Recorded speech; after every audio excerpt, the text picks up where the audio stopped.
your clients ever asked you to have a Zoom meeting to discuss all the details about the project? I bet they did, and you were not really open to it, right? Because you probably thought that your English is not that good and your presentation skills are just not there. And because of all of this, you thought that a Zoom meeting won't actually do anything good for you and it will most likely make you lose your client instead. Well, what if I tell you that actually, thanks to a video meeting with your potential client, you can not only convince them that you are the one they're looking for, but you can even earn some good money by simply talking to your client for 30 minutes. Because this is just what happened to me.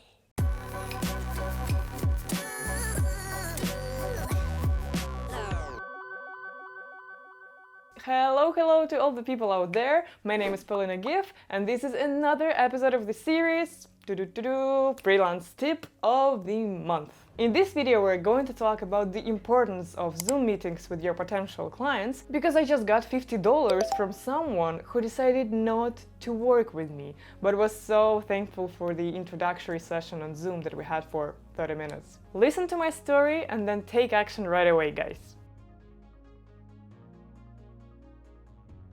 So normally, when I'm really interested in getting the project, I offer a person to have a Zoom call almost immediately. So how do I say it to the client? After getting the first message from the person in the chat, I usually introduce myself, give the person an overview of what we can do for their project, and then say this. And this is an example from my YouTube video editing gig, so don't be surprised that I mentioned YouTube videos. If you want, we can organize a Zoom call where I'll explain to you how I usually work with my clients and what are my recommendations for YouTube videos. This is a free consultation from me. I live in Amsterdam and my time zone is CEST. I hope it's the way you should pronounce it, but yeah, you got it. And finally I say, let me know which day and what time suits you more. So I really try to make a person be interested in the call with me right away. You see that I emphasize in the end that this is a free consultation from me. People love free stuff, don't they? And with this I also try to show that the goal of this meeting will be giving them value. And of course I always add a call to action in the end. This is a widely used strategy in marketing. You know how they put buy now, order today and stuff like this. So why do people do this? It's pretty simple. If you include a call to action to the end of your message, this will create a sense of urgency around the offer. And psychologically, people will be more likely to perform the action you want them to.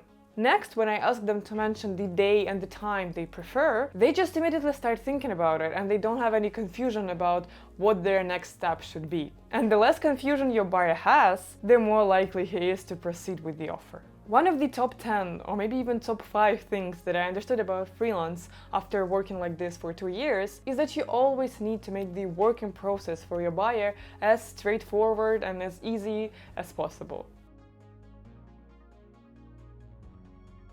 So I prefer to come to the meetings prepared. I study the materials that the buyer provided me with, his channel, his company, his product, or whatever the case may be. I try to find as much information as possible. I do this in order to understand what this person prefers or what the brand identity or brand positioning of this business is. This will help me to understand what exactly should I be offering to the person during our call. And another reason why I try to get some information in advance is simply because I want to impress the client by showing him that I actually read something about his project, his product, watched some videos from his channel, and so on. And this is very important because the number one reason of setting up the Zoom meeting in the first place is impressing your potential client and as a result turning him into a real one. So how exactly can you create this wow effect for your client? Let's study some of the strategies.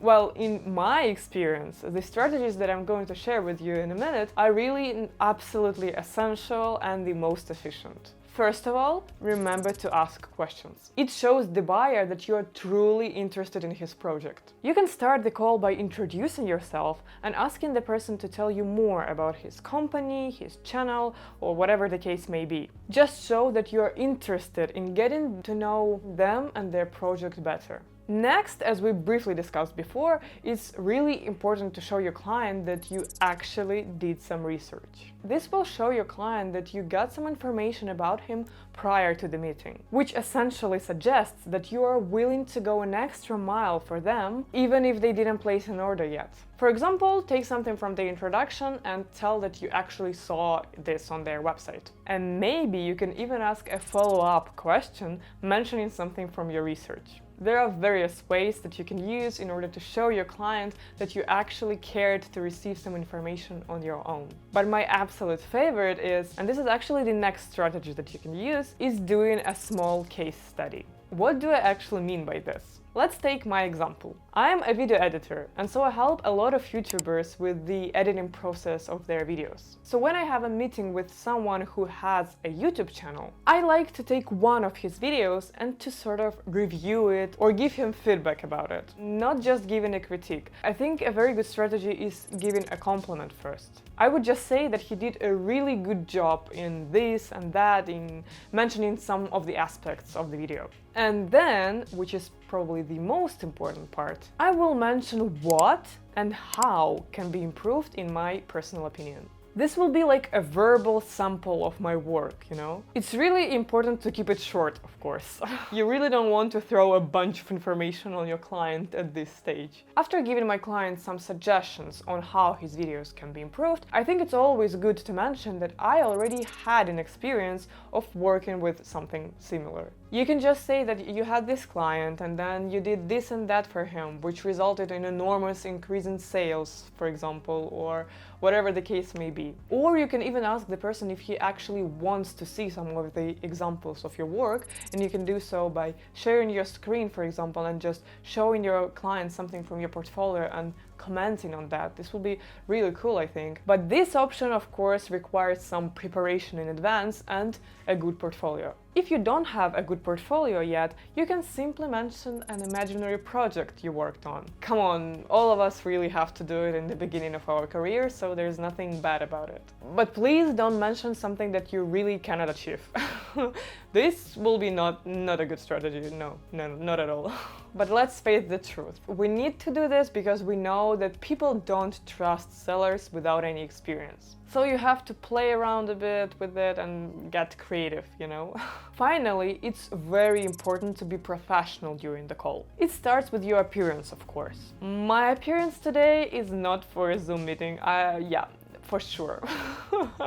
But this for sure doesn't mean that you have to put a suit with a tie or something like this. It might be a little bit too much. Just make sure that your look is clean, there are no distractions, and you kind of send in professional vibes with the way you look, the way you talk, the way you move. Try to work on this. All the details matter. Also, your setting. Make sure that there is nothing that you don't want your clients to see, and try to keep it minimalistic. Remember that the first impression is very important, and people do judge by the appearance in the first place. Commenting on my look, as you might be wondering, that's really me. I really like to stand out, and I always try to make my looks bright and everything, so this is just me. And I already received a couple of comments from men that they cannot concentrate on the information that I'm sharing because of the way I look. But this is what I'm trying to tell you with my appearance. This is the point that I'm trying to make. I really don't want the society to have these fixed standards that if you try to kind of like give an educational content and to teach people something and to kind of like give value or whatever, you cannot look attractive. And if you do look attractive, this won't let people focus on your words and they will just be distracted by your appearance. I'm really against it, and I really do think that people should express themselves as they want to. And if I look like this doesn't mean that I'm not smart or something like this. You get the point, I think. And yeah, I just wanted to comment on this and say to you that if you are distracted by my appearance, I'm sorry, I won't change it for you. And if you are really here to receive information and you like my videos, I would really appreciate it if you make a comment about it and show me some support by giving likes to this video, because I'm a bit nervous and kind of not really comfortable in sharing this kind of my inner thoughts with you. So please let me know what you think about it. I did mention something about the way you should look during the call. It's of course not a must and not something that you should strictly follow, but I just think that professional setting is another thing. And if you really want someone to concentrate on your words only, on your portfolio only, and don't have any prejudices because you just don't have a time to, break the stereotypes as I'm trying to do on this channel, you just need to keep it minimalistic and avoid any distractions during the Zoom call. That's just my opinion. You might not agree with this.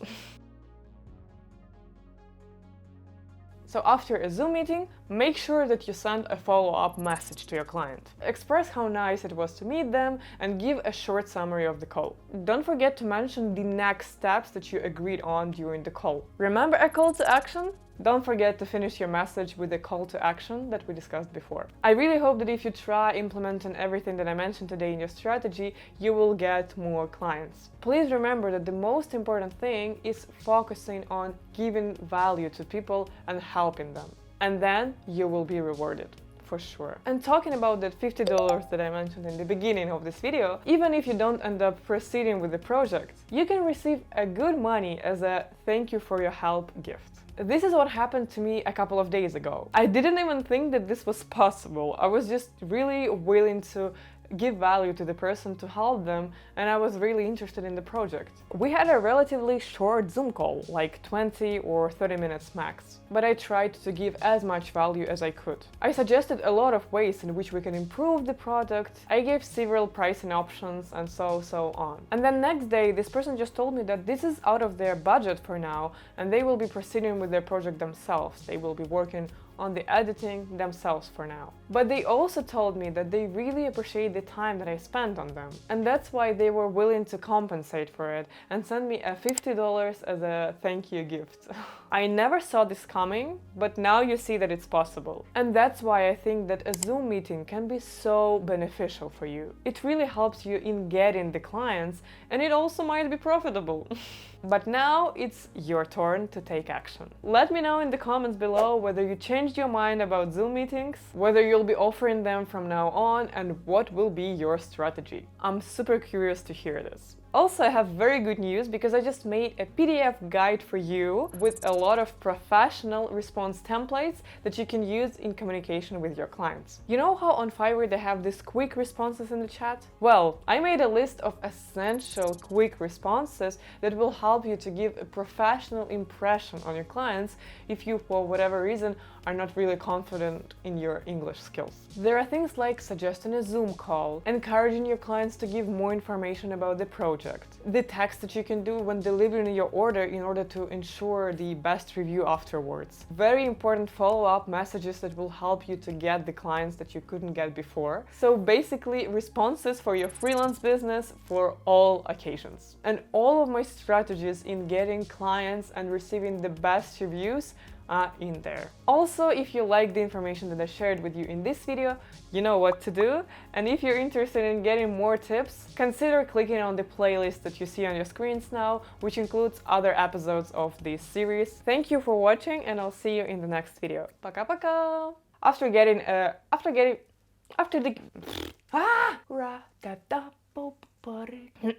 I would just say that he did a really good job. Да почему job? Okay, let's go.